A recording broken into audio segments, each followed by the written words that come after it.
Have you ever had your plans changed last minute? Plans that might have been really detailed and you had a clear picture of what you were going to do, just to have someone else tell you that you had to do something completely different? Stay tuned.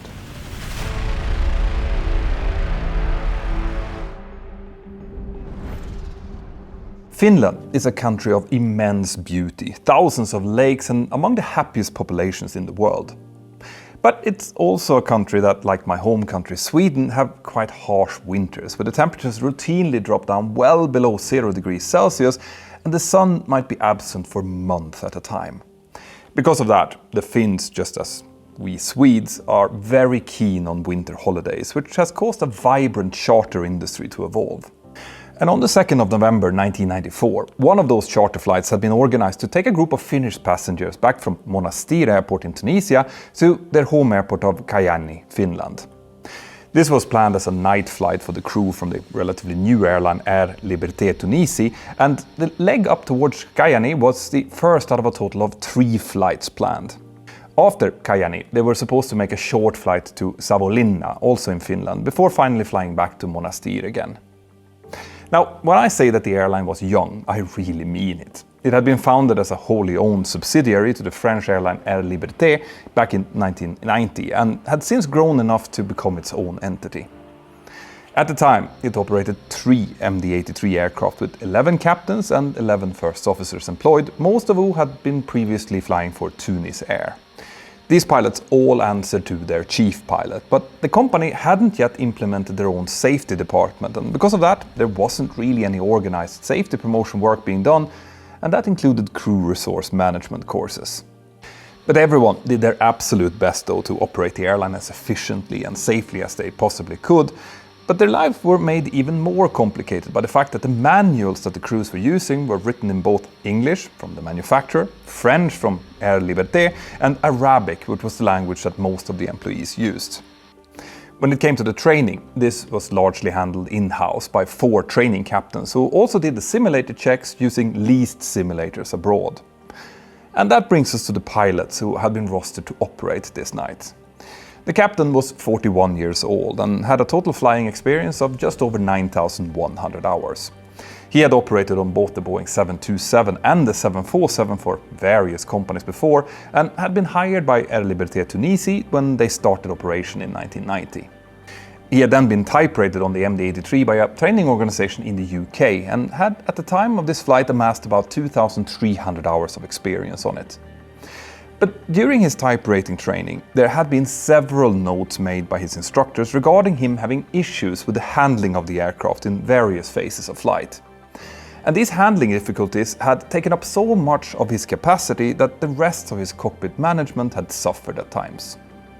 Those tendencies had been present throughout his training, but during the following years there had been no further mentions about it in his internal, recurrent training file.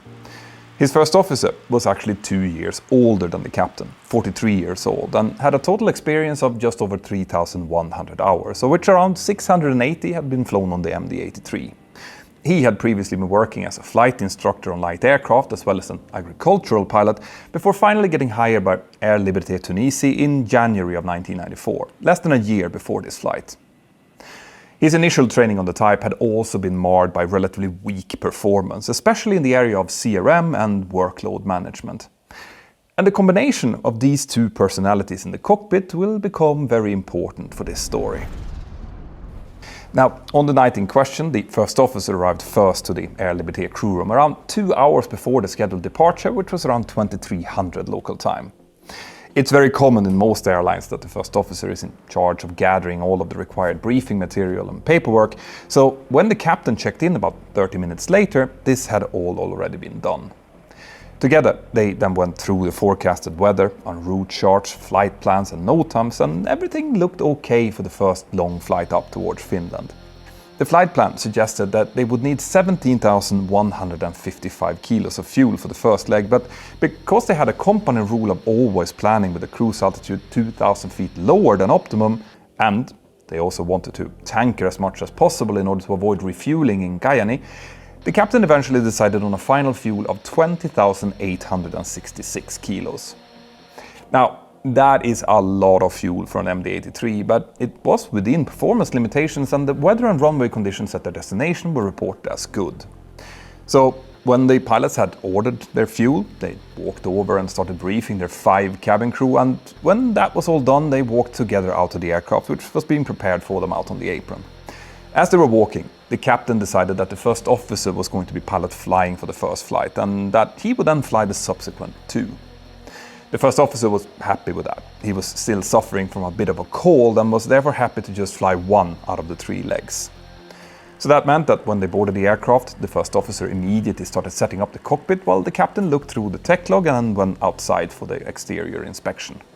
The tech log didn't show anything particularly wrong with the aircraft. There had been a note from a previous crew about some light wheel vibrations during landing, but apart from that, the aircraft was good to go.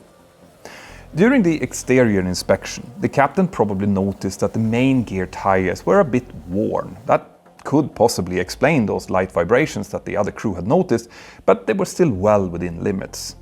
Now, depending on how the wear manifests itself, aircraft tires can actually be worn quite far down before they're legally required to be changed, so it's unlikely that the captain saw this as any type of problem at this point. When he got back into the cockpit, the cabin crew had already started boarding the 164 passengers, and the first officer was ready to start his briefing. So far, so good. The boarding flowed smoothly, partly with the help of a travel guide who had been following the charter group during their trip. She spoke both Finnish, French and English, which meant that she could act as a translator when the crew, who were speaking English to the passengers, needed something explained in Finnish.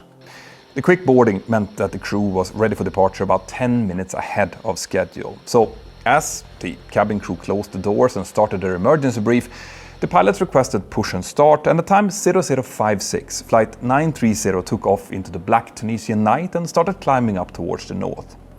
The climb segment was completely uneventful, and about 1.5 hours after departure, the pilots were offered some breakfast, which the first officer declined. And to be honest, I don't really blame him. I'm not sure how hungry I would be at 2 o'clock in the morning either, but he did have some light refreshments and coffee later on. Now, during the cruise phase, the workload for the pilots is generally much lower, but there is still a few things that we need to do. The pilot flying is obviously in charge of updating the autopilot and making sure any direct routings received by air traffic control is being correctly executed.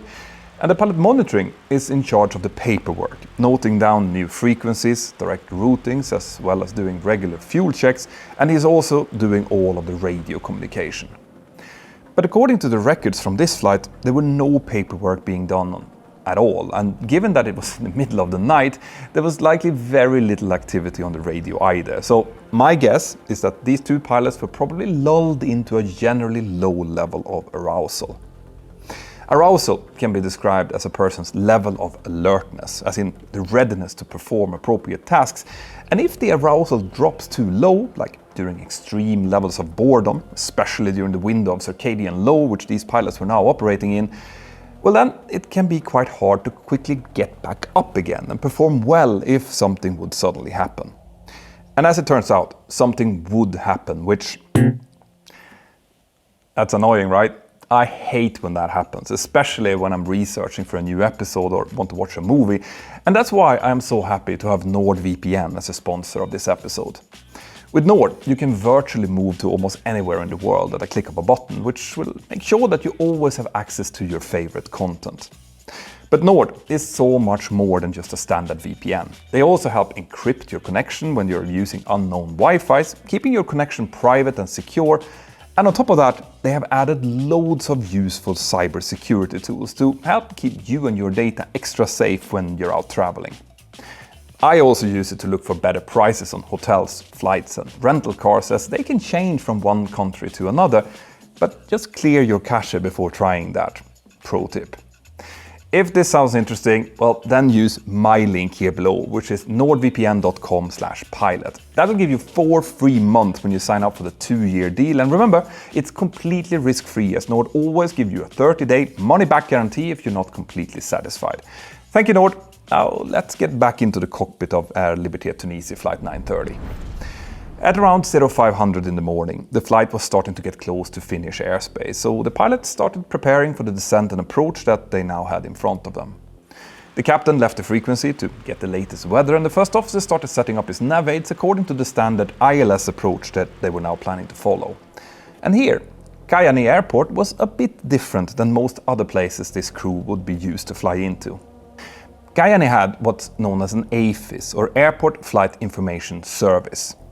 And what that means is that the air traffic controller in the tower is not actually a controller at all. Instead, that's a person trained in air traffic service, but without any access to radar or ability to give clearances. The AFIS officer can only give information about weather and traffic, which also means that the airport is open but uncontrolled. All decisions have to be taken by the pilots themselves and on their own responsibility. It's not clear whether the pilots in this story had understood this fact, because while this is a very common practice in small airports in Scandinavia, it's pretty rare in other places. And actually, I would love to hear if there is any examples of AFIS airports in the US or Canada. If you know of any, let me know in the comments below. This, by the way, is a typical subject that I will be discussing with my Patreons whenever we have our monthly hangouts. I cannot thank you guys enough for your support. Without you, my team and I would never be able to produce these kind of videos. Anyway, the AFIS officer had arrived early to the airport this morning, specifically because this flight was coming in ahead of schedule. And as the flight was now getting ready to descend, she was now making sure that all of the approach lights were working, that the runways were checked, and that the weather was updated. Meanwhile, the first officer briefed the captain about the upcoming approach, and since the airspace was uncontrolled and without radar, it meant that the aircraft would first need to join something known as a DME arc from a VR nav aid called Kajaani. This is a procedure where the aircraft follows part of a circle defined by a distance from the nav aid before it reaches a specific radial where it turns inbound towards the ILS. And these DME arcs are pretty common and can be used for procedural step-down descents to lead the aircraft in towards the airport. But since that arc is based on a different nav aid than the ILS, it also means that the crew would have to, at least initially, fly with what's known as a split cockpit. That meant that the first officer would have the ILS frequency tuned on his navigational radio, and the captain would have the VOR tuned on his side. The ILS could then be tuned on the captain's side as well, as soon as the aircraft turned in towards the runway, but if that wasn't done, the flight directors on the captain's side would not be showing the ILS guidance, and that's worth remembering. Around 05:15 Tunisian time, that's 06:15 local, the crew contacted the Tampere area controller and asked for descent down from their flight level 330, which they had been maintaining up until then. And the Tampere controller responded and cleared them to initially descend down to flight level 110, which the captain also read back. The first officer initiated the descent using initially the autopilot and autothrottle in the vertical speed mode of -2,000 feet per minute, and that was later changed over to level change, but everything was still completely standard at this point. Now, it is worth pointing out here another little peculiarity with the Air Liberté procedures, because they operated in something known as a silent cockpit. What that meant was that only items that were deviating from the norm was required to be called out. And whilst that might sound very sensible when you first hear about it, it's actually very detrimental to the cockpit cooperation. The reason for that is that this silence turns every call out into a much bigger deal, which tends to hinder less experienced pilots from speaking up compared to if there would have been loads of other standard call-outs. This is why today we call out almost everything, from what we select on the autopilot panel to FMA changes and deviations. Because this assures a much more shared picture of what's going on. It also highlights any potential incapacitations at an early stage, and like I mentioned, it makes the barrier for speaking up much lower. Anyway, the aircraft continued to descend, and at around flight level 150 they were told to switch over to the Rovaniemi controller. He then told the crew that the local QNH pressure was 1023 to continue to descend, and that there was no reported traffic below flight level 95. Now, for those of you who are eagle-eyed, you will have noticed that the controller didn't tell them how low they could descend, and that's because they were now entering uncontrolled airspace, in which the descent was completely up to the pilots themselves. This might sound crazy, but in areas where there's only uncontrolled airspace, there's normally so little traffic that traffic information is more than enough. But this seemed to have stumped the captain a little bit. He responded, Roger, we continue to descend towards Kajaani, QNH 1023, Liberty 930, and confirmed, did you give me a level? Now, what the controller should have said here was that they were descending into uncontrolled airspace and he therefore couldn't give a descent clearance. But to make things easier for both himself and the crew, he now just told them to descend to 5,000 feet instead. Now, this won't have any impact on what's about to happen, but it shows that the crew was maybe not as familiar with the local rules as they should be here. When the aircraft passed flight level 100, the first officer reduced the speed back to 250 knots, which is standard in most airspaces below that level. The flight was then handed over to the Kajaani AFIS officer, who welcomed them onto the frequency and gave them a weather report for runway 07, which was in use. This included nice weather with a partially covering cloud layer, good visibility and light winds with a temperature of -9 degrees Celsius. What we Scandinavians refer to as a mild winter day. But overall, this was an almost perfect morning for flying. The crew soon intercepted the distance 10 DME arc from Kajaani, and when there were about 20 nautical miles left to run, the first officer started reducing the speed to 210 knots and asked for the slats to be extended. The aircraft then left 5,000 feet and descended down to 2,100 feet on the arc, which was, according to the stipulated procedure, nothing looked out of the ordinary yet, and the first officer was operating perfectly according to standard operating procedures. The AFIS officer now came back and reported that runway 07 was clear and dry with braking action good, and soon after that the first officer asked for flaps 15 and reduced speed further back to 170 knots. In the back of the cabin had now been secured, everyone was sitting down and most of the passengers were probably sleeping. The lights were dimmed as per procedure when flying in the hours of darkness, and that's to make sure that everyone's eyes are adapted to the light outside in case an evacuation would be needed. And that was probably a good thing in this case, because soon this flight would change character in a very dramatic way. Now, before we get into the final approach here, there is a small technical detail about the MD-83 that is worth pointing out.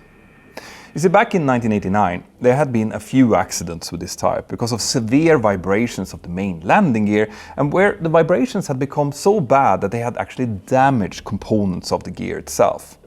Some of them had damaged the gear uplock, causing the affected gear to collapse, and in other cases only smaller damages had occurred. When looking into those incidents, the investigators have found that they had all happened when the aircraft had landed at very high speeds with no spoiler activation on the wings and with immediate hard braking applied. The fact that the spoilers had not come up together with the high speed meant that the wings essentially kept flying a little bit and therefore didn't bring as much weight down onto the wheels as they were designed for. What that in turn meant was that even though the gear had been equipped with shimmy dampers, it had not been designed for the kind of extreme vibrations that these conditions could cause. Now, McDonnell Douglas had issued a service bulletin about this, specifically to aircraft equipped with auto brakes, which Flight 930 was not. But on top of that, they had also issued several AOLs, or all operator letters, to everyone operating these aircraft, where they outlined the importance of verifying that after landing, ground spoilers were used, that all approaches were flown in a stabilized way with correct speeds and maximum flaps if possible, that long landings were avoided together with heavy braking, and that the thrust reverser was used whenever possible. Now, if heavy vibrations would occur during the landing above 50 knots, the braking should be momentarily reduced and then reapplied smoothly as soon as the vibration stopped. Now, this sounds like quite obvious things to recommend, but the AOLs also outlined why this was so important and what could happen if it was not done. But it is unclear if the pilots of this flight was fully aware of these recommendations. Anyway, the aircraft soon captured the localizer, and as they started getting closer to the glide slope, the first officer called for the gear to be extended together with flaps 28, and then he reduced the speed back to 150 knots. The aircraft captured the glide slope and started tracking it down towards the runway, but the pilots never activated the ILS on the captain's side, which meant that he now lacked any flight director guidance on his attitude director indicator. They continued to configure the aircraft down to flaps 40, which would be the landing flaps, and the speed was reduced back to 141 knots, 5 knots above the reference speed and fully according to the company's procedures. Everything was stabilized at this point, and the crew proceeded to complete the landing checklist. As they passed the outer marker, the captain sent a position update, and the AFIS officer responded that the runway was vacated, confirmed the wind, and that the approach and runway lights were all active at 100%. She didn't clear them to land because, again, she wasn't allowed to, but the captain still read back "clear to land", and the AFIS officer responded confirming. Again, this was probably not the time to start educating the pilots about how AFIS actually worked. But this all meant that the pilots were now very happy about the situation. The first officer asked the captain to confirm that the landing checklist was complete, which the captain also did, so now everything looked ready for the landing. At this point, they were also fully visual with both the runway and approach lights, but here something suddenly started to bother the captain. Remember how the AFIS officer had told the crew that all of the lights were on at 100%? Well, 100% is a lot, especially in good visual conditions at night, and the problem with that is that on top of being blinding, it can also create an illusion of the runway being much closer than it actually was. In this case, the runway also had a very slight upslope, 0.65%, and the combination of these two factors could give the visual impression of the aircraft being high on approach. Now, this type of illusions can be easily counteracted by just looking down on the instruments, who will confirm that the aircraft is actually where it should be. But remember, the captain didn't have the ILS tuned on his side, so he couldn't really make that quick verification. The other thing that would have been worth doing here was to make a quick radio call saying dim lights, which would have instantly caused the AFIS officer to reduce the intensity of the lights down to 50 or even 25%, but that was not done either. Instead, the captain now told the first officer to descend slightly below the glide slope. In response to this, the first officer disconnected the autopilot, but he kept the auto throttle engaged. He then looked down onto his instruments, where he saw that he was perfectly on the glide slope and speed, and likely just disregarded the captain's order to descend below, which I fully understand. You see, an ILS approach is constructed to be followed, and it's only really during the very last couple of 100 feet where the ILS signal can be partly disregarded in favor of outside references. The idea is that this will lead the aircraft down to a height of 50 feet over the threshold, which will then lead to an air distance of around 300 meters over the runway before touchdown. This distance is included in the landing distance calculations, and it's important to have this buffer in order to give adequate margins for potential short landings, for example. Because of that, even though it might feel tempting to go below the glide, especially on short runways, this is not the way to do it, and I'm guessing that the first officer was well aware of that. This was especially true here, since this runway was 2,500 meters long, which was more than enough for a normal landing. But the captain was not happy with this at all. So he again told the first officer to increase the descent rate, and when that didn't happen, he decided to take over the controls and to just do it himself instead, which happened at a height of about 150 feet, so literally seconds before the aircraft would pass overhead the threshold.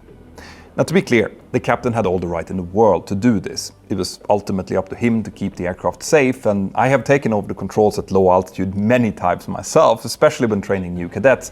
But when you do, it must be done for the right reasons.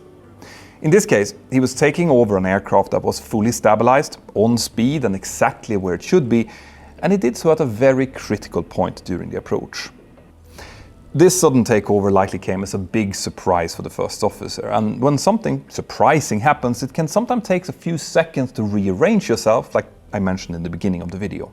In this scenario, as soon as the captain took controls, this would have immediately turned the first officer into pilot monitoring, which meant that it was now up to him to monitor all flight parameters and to call out anything that didn't look right.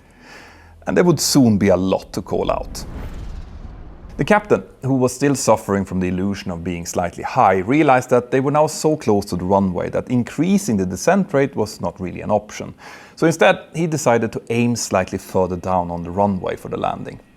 But the problem was that as soon as he had taken over the controls, someone, either the first officer as he removed his hands or the captain himself when he took over, had inadvertently pressed the toga switches, which meant that the now still engaged auto throttle went into toga mode and started moving the thrust levers forward. This was not noticed by any of the pilots, who were now both likely looking outside instead of monitoring the engine instruments. And what that meant was that the thrust now went from the approach setting of around 1.35 EPR to 1.98, basically full thrust over the following 6 seconds. And since the captain was still aiming to land, this meant that the speed now also increased to initially 149 knots while pushing the aircraft up above the intended path. As the aircraft screamed in over the runway with full go-around thrust set, the captain soon realized the problem and manually forced the thrust levers back into idle. But he still didn't disconnect the auto throttle. The speed was now 155 knots, 24 knots over the intended approach speed, and the aircraft was descending through 30 feet whilst passing the intended touchdown point 300 meters into the runway. And since the auto throttle was still active in go-around mode, the thrust levels almost immediately started going up again, settling against the captain's hand with an EPR of around 1.4. Now the captain was probably fixating at this point on the fact that he was now eating more and more runway below him, and he therefore pitched forward to try and force the now completely unstabilized aircraft down onto the ground. At only 5 feet, this caused a nose-down attitude of 1.4 degrees, which was much steeper than the normal attitude, and at that point they had already overflown 900 meters of the runway. Now, they were already way past the touchdown zone, and the only real option here was to go around. And it would have been up to the first officer to call this, since the captain was clearly suffering from get-there-itis, but the first officer said nothing. The aircraft finally touched down, but it did so on the left side of the runway and with the nose gear first, which is an extremely unusual thing for an airliner. The nose gear is the most fragile part of the landing gear, and a touchdown like this could have easily broken it. Fortunately though, that didn't happen, and the main gear soon touched down as well. But remember how the thrust levels were still not in idle? Well, this fact meant that the ground spoilers didn't activate, so the aircraft was now thundering down the runway, still with forward thrust and 20 knots faster than it should be, and with no spoilers. Now, do you remember those AOL recommendations that McDonnell Douglas had issued?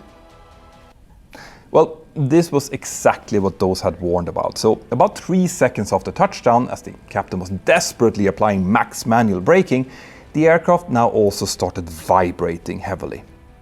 Both main gear landing tire sets were now experiencing heavy braking while still only partially touching the runway as a result of the non-activated spoiler, so should have dumped all of the lift from the wings and therefore brought the weight down onto the gear. The wheels were now shimmying so violently that they soon exceeded the structural limit of the main gear torque link apex bolts, which just sheared off. And that meant that there was now nothing keeping the wheels in the direction they were supposed to roll. This soon caused the left tire set to start rotating around the gear leg, which ripped apart the hydraulic lines that were feeding the brake cylinders with power. The entire gear set then ended up spinning 18 times around the gear leg, leaving a series of really strange black tire marks behind. Now the right tire set also wobbled considerably, but didn't turn all the way around, meaning that the brake cylinders continued to function. But that of course now started causing severe asymmetric braking. This all happened about 400 meters after the touchdown, when the aircraft had used up about 1,450 meters of the available runway, and they were still at the speed of 147 knots. At this point, no one had made a single call about the missing spoilers and reverses, and that was again the job of the pilot monitoring, but the first officer was apparently still dazed about the quick escalation of the situation and didn't really say anything. About 10 seconds after touchdown, the captain finally realized that the thrust was not that idle, so he pulled the thrust levers back and finally activated reverses. But curiously, he didn't select full reverse thrust. And that was likely because he now had much bigger problems. Since he had lost all braking on the left side, the still functioning right brakes were now pulling the aircraft more and more over to the right. The captain later said that at this point he realized that there wouldn't be enough runway left to stop, and he therefore started steering the aircraft out towards the side of the runway in order to avoid crashing into the localizer antenna. But the reality was that it was likely the asymmetric braking that forced the aircraft off the runway. As soon as they departed the runway, both landing gears dug into the ground, and as the aircraft swung around 140 degrees, the left gear collapsed inwards, causing the aircraft to lean down onto the left side as it finally came to a complete stop. All in one piece. When it stopped, the tail was abeam the runway end and the right wingtip was pointing in towards the runway. For a few seconds, the pilots sat in just dazed silence before the AFIS officer called them up and asked them if everything was okay. The captain responded that it was not. They were outside of the runway and needed immediate assistance, which the AFIS officer obviously then called for. The engines were shut down and the captain ordered an evacuation from the left side of the aircraft, since that was the way that the aircraft was leaning. But in all of this, the pilots didn't go through the evacuation checklists. We know this because the engine fire handles weren't pulled, but fortunately this had very little effect. The evacuation now started, but in a very, very slow pace. The forward left door was not possible to open because of some deformation of the aircraft. The tail cone emergency exit was never opened, but the door was, But when the crew realized that the stairs wouldn't open properly from the back because of the unusual attitude, that door wasn't used either. Most of the passengers eventually left the aircraft through the aft galley service doors and overwing exit, helped by the fact that the tour guide translated the crew's instructions into Finnish. A deaf-mute passenger ended up in the front toilet and needed the help of his guardian and a cabin crew to get out. And all in all, this evacuation took almost 8 minutes to complete, which is a very long time. A few of the reasons why it was so slow was later determined to be that they didn't use all of the available emergency exits, that the first officer had walked through the aircraft telling the passengers to keep calm and sit down even after the evacuation command had been given, and the fact that once the passengers started to move, several had taken their hand luggage with them. Outside the aircraft, it was soon discovered that the left wing had been so damaged that it had started leaking fuel, but luckily it never ignited. The fire department was soon at the scene, dousing the wing with foam to be on the safe side, as well as helping 2 wheelchair passengers out of the cabin. All in all, only 3 passengers received minor injuries in this accident, one of which had not been wearing his seatbelt during the landing. The investigation quickly determined that the immediate cause of the accident had been a chain of flight crew errors which caused the aircraft to touch down far into the runway at high speed and without spoilers. This, together with the immediate heavy brake deployment, led to that severe vibration and loss of braking power, which then, together with the slow use of reverse thrust, ultimately led to the runway excursion. Whilst the captain was the one making most of the errors, it was also pointed out that the first officer had not fulfilled his important role as pilot monitoring and called these errors out.